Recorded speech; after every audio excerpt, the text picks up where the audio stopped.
Nous sommes allés en Seine-Saint-Denis, un département où le niveau de vie de la population est bien inférieur à celui des voisins parisiens.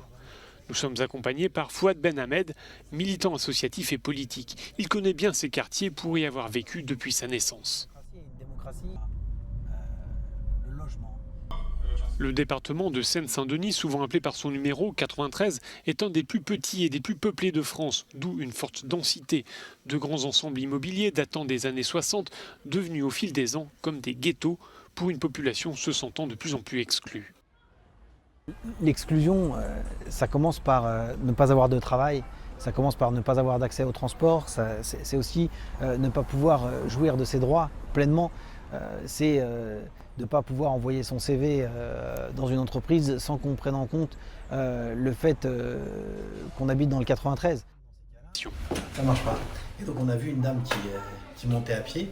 Donc en fait c'est un des mâles.